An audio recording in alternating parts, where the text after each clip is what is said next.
mapakagandang tama.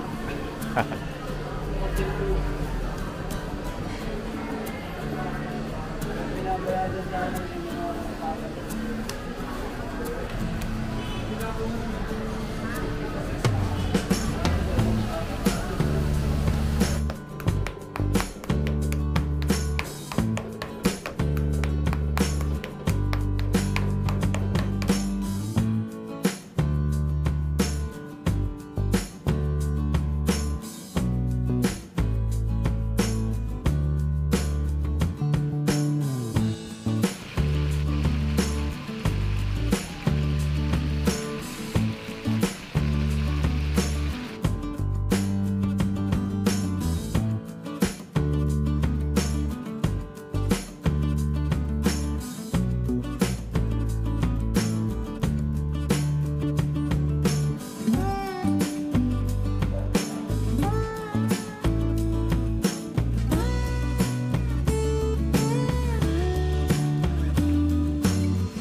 Magandang araw po ulit mga kabayan at kumusta po ulit kayo?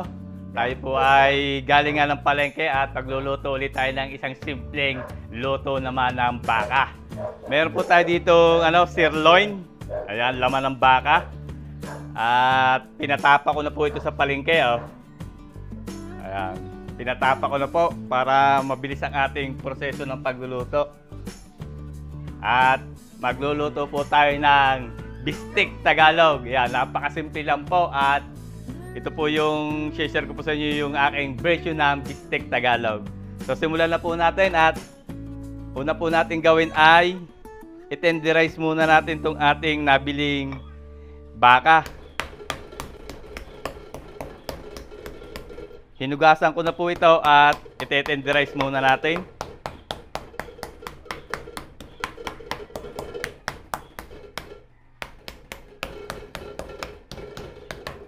Mahalaga po kasi na matenderize natin to para kapitan siya ng mga rekado at malambot pag niluto na natin.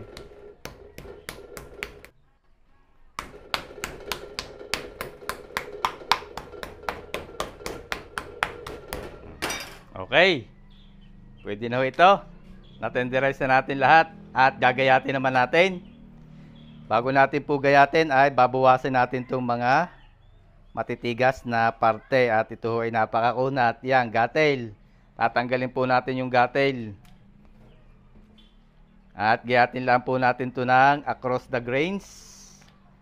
Yan, pagka papaganon po ang hibla ay dito tayo gagayat, paganon. Yan, para mas madali po nating mapalambot yung ating beef steak. Tapos ay pwede na po natin ang hiwain ang naayon sa gusto nating gayat. Iwain ko lang po ng ganyan at ang gusto ko ay gantong kalalaki dahil pagka po ito ay naluto ay kukulot pa yan, kukulubot. O ganyang kalalaki lang po ang gawin nating gayat.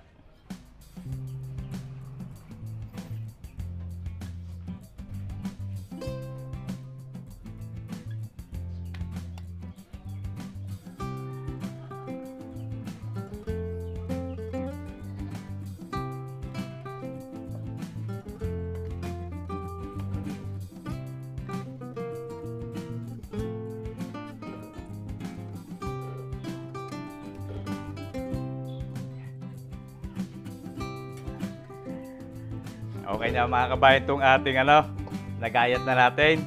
So timpla na po natin at napakasimple lang naman po ang timpla nito. Lagay po tayo ng paminta, black pepper ground, tapangan natin ng konti at masarap pagka medyo maanghang. Tapos ay lagyan natin ng toyo, soy sauce. Okay. Tapos gagamit po tayo ng katas ng kalamansi. Ayan. Meron tayo dito kalamansi. Ating pipigaan ng kalamansi. Direkta natin dyan sa ating talas ng kutsilyo natin, oh. Sarap ihiwa, hindi ka tatama din pagka galing ka talas sa kutsilyo oh. Bagong order sa online. Oh, talas oh. Oh. Yan, lagyan lang po natin ng kalamansi. At yan po ang magpapasarap sa ating steak Tagalog. Kailangang may aroma at asim ng kalamansi.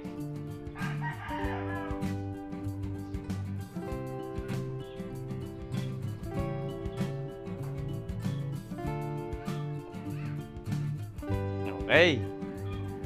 Siguro po ay nilagay natin ay mga 15 piraso na kalamansi. At sa tansya ko okay na yan. Baka naman mapasubra ang asin. Tapos ay hahaluin lang po natin yan.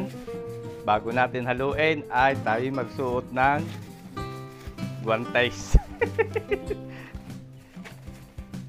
Lagyan po natin ng konting cornstarch para mamaya pag niluto natin ay lalapot siya, tapos ay mapalambot natin ng ayos. Gawa lang ito po ay stir frying natin, i-stir fry natin ng konti. Yan, naglagay na po ako ng mga 5 kutsarang cornstarch. Haluin po natin yung ating binababad na karne.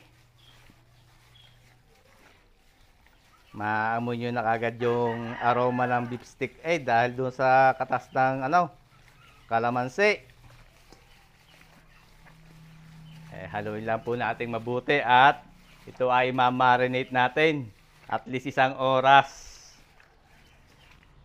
para lumasa yung yung ating mga rekado doon sa ating tinenderize na karne ng baka. Okay na po mga kabay itong ating at ima-marinate muna natin itong ating pambistik Tagalog. Oh. Habang minamarinate po natin yung ating baka, ay piprepare naman natin yung ating mga gagamiting gulay, yung mga panggisa.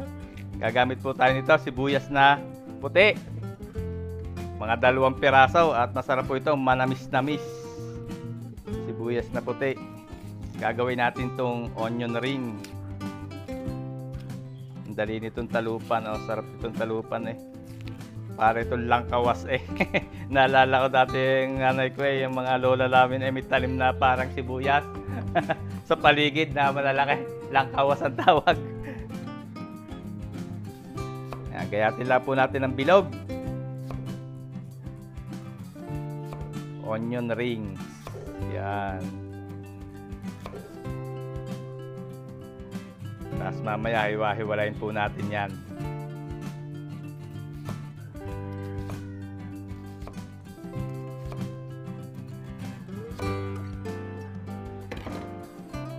Hiwalayin po natin. At itong mga nasa gitna, itong maliliit na parts, isasama po natin yan sa panggisa. Itong mga bilog, yun ang ating tatoppings mamaya.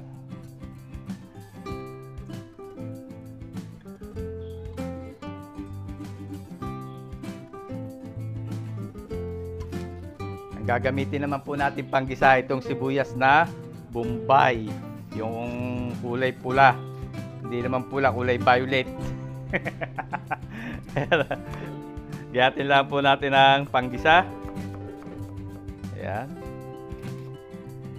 Sama natin dyan sa ating maliliit na yung sibuyas.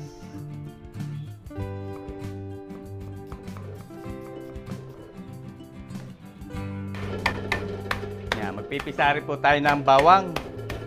Nilagay natin sa plastic para hindi na nanalsik. Ayan.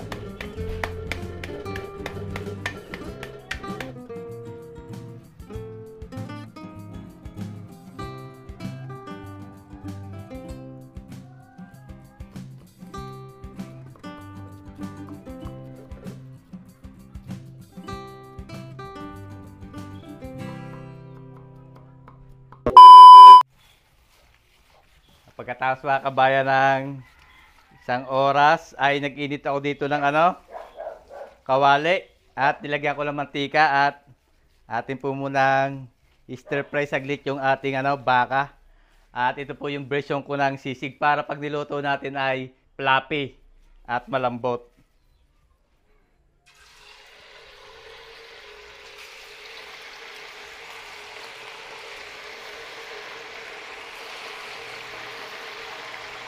Yung iba po ay ay dire-diretso na ginigisa na nila ito diretso. Pero pwede nyo rin po subukan itong aking pamamaraan. At mas masarap po.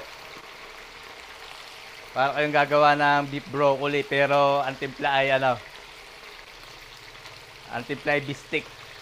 Bistik Tagalog.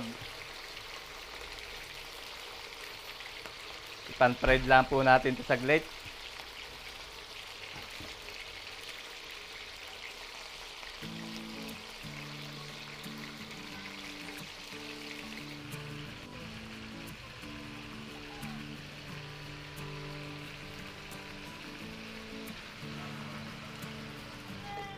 Okay na po ito. Pagka ganito na ang texture. Ayan, pwede na ho yan. Hindi po natin kailangang i-dry yung ating beef. Basta ma-stir fry lang natin ng konti. Hanguin na po natin. Ilagay natin dito sa ating strainer para makatulo ang mantika.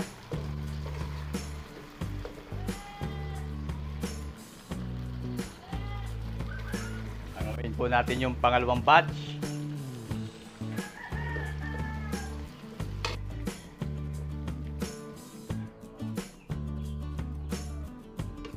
Isa lang po tayo dito na bagong kawali at magigisa na tayo. Mainit na ho yung ating kawali kaya maglagay na tayo ng mantika. Tamang dami lang ng mantika. At gisa na po natin yung ating bawang.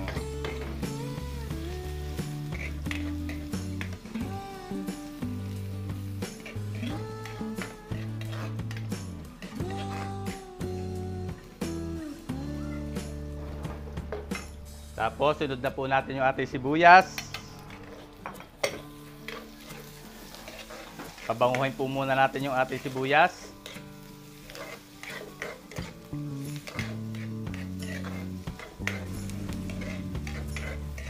Yan, pag mabango na po yung ating panggisa, ilagay natin yung ating baka. Mr. Fry natin na baka. Tapos ay timplahan po natin paminta. Tapos ay meron po ako ditong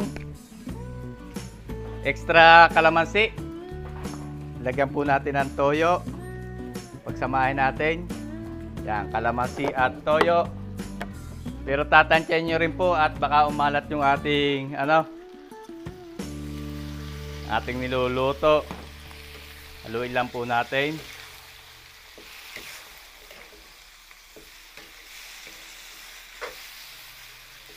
Ayan.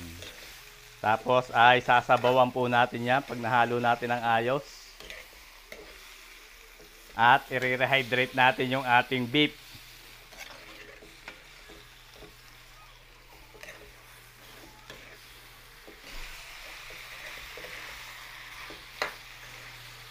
Bango, mga kabayan ng ating niluluto. Parang pwede na eh. Sabawan po natin.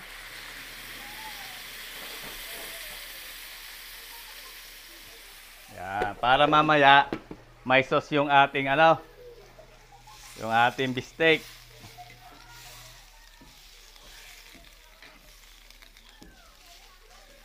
Okay. Tatakloban po natin para mas lalo lumambot yung ating karne. Ayan. Pakuluin po natin at ayan nating maiga.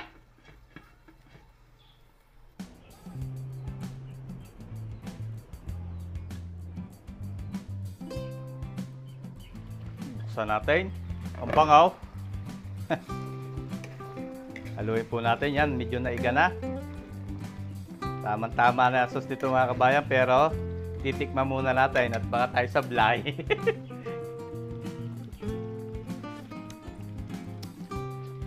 Sarap. Lagyan natin mga kabayan ng konting brown sugar. Pambalance lang, parang pinaka MSG. Ayan. Pero wag po nating tatamisan at pag tinamisan natin yan hindi na bistik yan. Magiging teriyaki yan. Okay na ho ito. Yan, ganun lang po kasimple ang version natin ng bistik Tagalog. Ayan daw. Lumapot na ho yung kanya sauce dahil yung ating minarinate ay may cornstarch. At sigurado namang malambot na ho yan. At lalagyan na lang po natin yan ng sibuyas. At okay na itong ating bistik Tagalog. Napakadali. Pwede nyo pong subukan.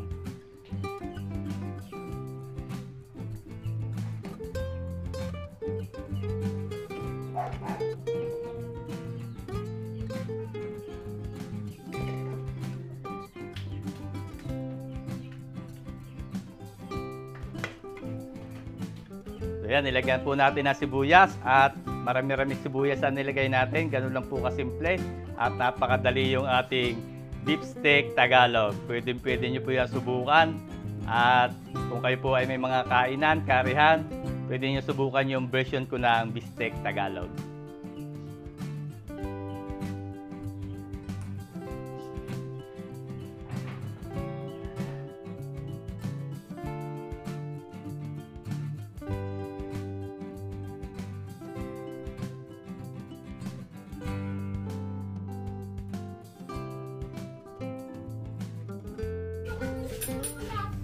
Oh, gusto mo na si Boss Meme? Ayaw po. Tayo po tayo mga kabayan at nandito nga aking mga pamangkin. Si Ashley, si Meme, Panpan, at si Cedric. Nahal na si Cedric. Thank you Lord sa blessing. Oh. Nene, kain na. Kain po mga kabayan. At hanggang dito na lang po tayo mga kabayan. Marami pong salamat sa patuloy niyong pagtangkilik sa ating mga video. Ingat po palagi tayo lahat mga kabayan at God bless po sa ating lahat. Sana po ay magkita-kita tayo uli sa susunod ko pang mga videos.